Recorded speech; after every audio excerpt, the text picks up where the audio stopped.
Ekolojik mücadelede yani yaşam alanlarının savunulmasında diyelim bu da. Alanlarının savunulmasında birincil etkilenen gruplar arasında kadınlar yer alıyor. Toplumun dezavantajlı grupları en çok bedel ödeyen kitleler oluyor. Doğaldır ki kadınların da bu mücadelenin içerisinde yer alması e, hayatın olağan akışıyla çok uyumlu.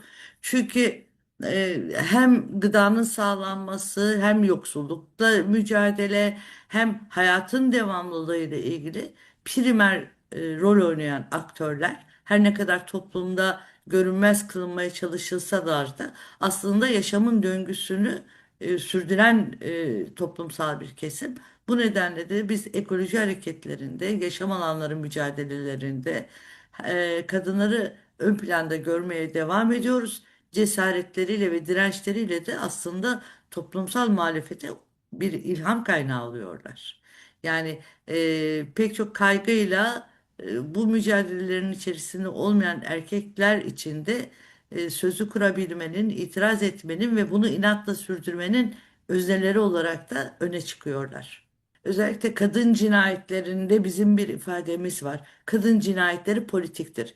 Bu politikanın devamı olarak da bugün yaşam alanlarına yönelik saldırıların doğanın bir meta olarak insanların karşısına çıkartılmasının arkasında da aynı politik irade, aynı erkek politik kararlılığı var ve yaşam alanları mücadelesi de erkeğe karşı erkeğin şiddetine karşı verilen mücadelede aslında aynı odağa verilen bir mücadele. Ya zaten biz bunu özellikle patriarka adıyla başlığında tanımlıyoruz. Yani bu patriarkaya karşı erkek egemenliğine karşı verilen bir mücadele. Bunu bir cinsel tür olarak tanımlamıyorum. Bu bir bakış, bu bir zihin anlamında da söylüyorum. Yani çünkü bazı kadınlarda var olmak için erkek zihniyetiyle rol yapma, o rolle toplumun karşısına çıkmak gibi bir yöntem belirleyebiliyorlar. Kadın önemli bir gözlemcidir. Hayatı gözlemler. Çünkü hayatın nasıl devam edeceği bu gözlemlere bağlıdır ve sezgisel kadim bir bilgi oluşturur. Adını politik olarak ifade edemeyebilir. Bu şuna karşılık diyemeyebilir. Ama içeride bir yerde hayat onu öğretmiştir ve oraya o bilgiyi kodlar. O noktadan soruyorsan evet bir kadim kültüre bir deneyime dayalıdır bu. Ve o kadim kültürde de hayatı yok eden bir anlayışa itirazdır aslında yapıp ettikleri. Ve kararlı da bir itirazdır. Zorludur. Tıpkı dayak yerken gösterdiği direnci ya da kadın arkadaşlarından beklediği dayanışmayı, aradığı dayanışmayı yaşam alanlarının işgalinde de aynı kararlılıkla sürdürür ve hızlıca da dayanışır aslında. Bir araya gelir ve o iradenin sürmesi yönünde bir kararlılık gösterir. Hı hı. Açımız Havva Ana'nın jandarmanın karşısında o Karadeniz'in sisli yağmurlu ortamında bastonunu koyup devlette dur, devlet biziz, biz halkız demesi kadar büyük bir söz edebiliriz. Bu hangi birikimle olmuştur? Hangi kitapla olmuştur? İşte o kadim kültürdür o Havva Ana'ya onu söyleten ve bizim sözümüzden çok daha kıymetlidir. Ve bunu yapan da bir kadındır. Aslında bu 90'lı yıllarda piyasa ekonomisine hızla geçişle birlikte. Yani piyasa ekonomisi biz neyi duyduk orada? Özal'ın dilinden köprünün sattırılması hikayesiydi. Yani aslında köprü satılmadı. Bizim değer olarak tanımladığımız tüm kavramlar artık bir meta unsur, alınır satılır bir değere dönüşmeye, rakamlara dönüşmeye başladı.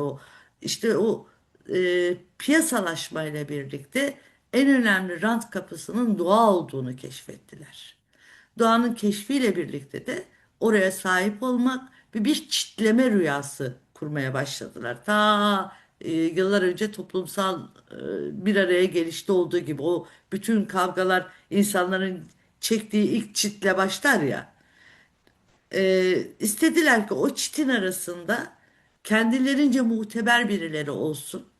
Ama örneğin sahil kenarına yaşayan, sahil kenarında köyde bir hayat süren yoksul halk varsa ya da balıkçı halk varsa ya da köylüler, tarımla uğraşanlar varsa onlar oralara layık değil. Çünkü oralar çok güçlü bir rant kapısı. O halde oralardan süpürülmesi lazım. Ya da bir ormanı yaşamın devamlılığı olarak görmeyip ormanın kesilecek ve yok edilecek bir kereste deposu ya da altındaki madenin çıkartılacağı, üstünün tıraşlanması ve ölüm çukuruna haline dönüştürülmesi gereken bir maden alanı, üstelik siyanür zehirlenilecek bir maden alanı olarak görülmeye başladığı andan itibaren işte kadının ekolojik alanda mücadelesi de başladı. Çünkü yaşam alanlarının yok edilmesinin karşısında yaşamın devamlılığından yana kendi varoluşunu ifade etmiş kadının bu anlayışla çatışması başladı. Türkiye'de de bunun öncüsü aslında 90'lı yıllar oldu. Kendi tecrübemden biliyorum. İlk mücadelede aslında çok ciddiye alınmadım. Yani bir kadın olmam nedeniyle çünkü o erkek bakışı yani bu ne yapabilir ki? Seni bir beyin olarak görmüyor. Düşünen, üreten ve bir yöntem geliştiren, haklarını bilen ve haklarının peşinde olan bir özne olarak görmüyor. Seni görmüyor aslında. Görmediği bir yerden önce görünür hale geliyorsun. Bir süre sonra da rahatsız ediyorsun. Rahatsız edince de en kolay bildikleri yöntem yok etmek. Bu sadece öldürerek değil.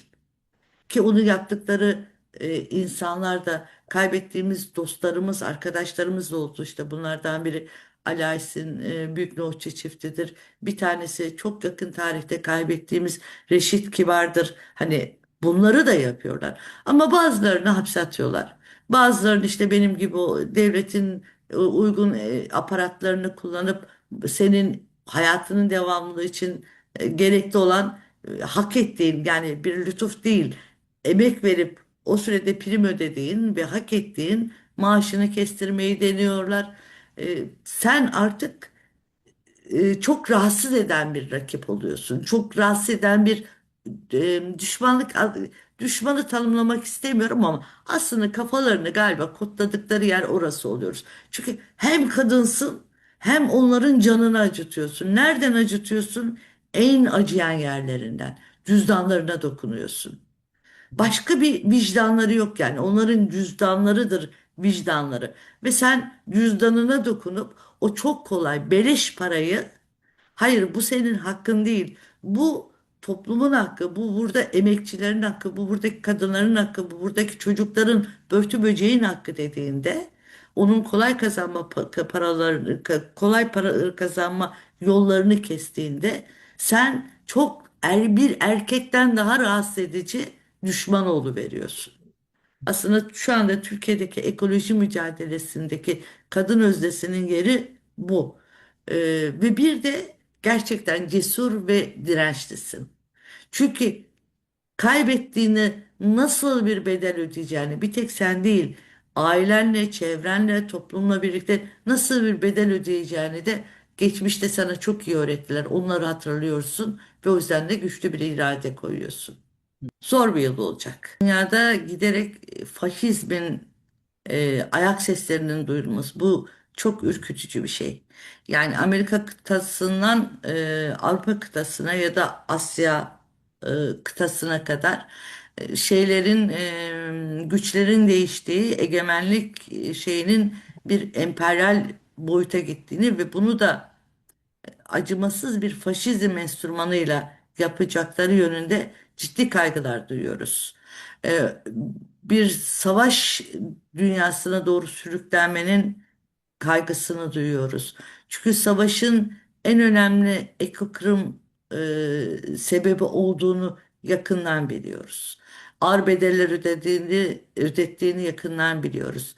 Dolayısıyla da bu 8 Mart'a giderken sadece kadınların haklarıyla ilgili değil, hayatın hakkıyla ilgili de kaygılar duyarak ilerliyoruz. İşimizin zor olduğunu biliyoruz.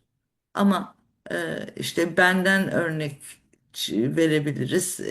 Necla'dan örnek verebiliriz. Süheyla'dan işte ne bileyim Havana'ya değindik ya da e, oturduğu yerden tweet atmanın bile korkutulduğu bir dönemde vazgeçmeden tweet atan kadınlardan, öldürülen kadınlardan biliyoruz ki biz bu kara şeyden vazgeçmeyeceğiz. Belki de buradan 8 Mart'ta dünyaya göndereceğim mesaj şu olabilir kadınlar için.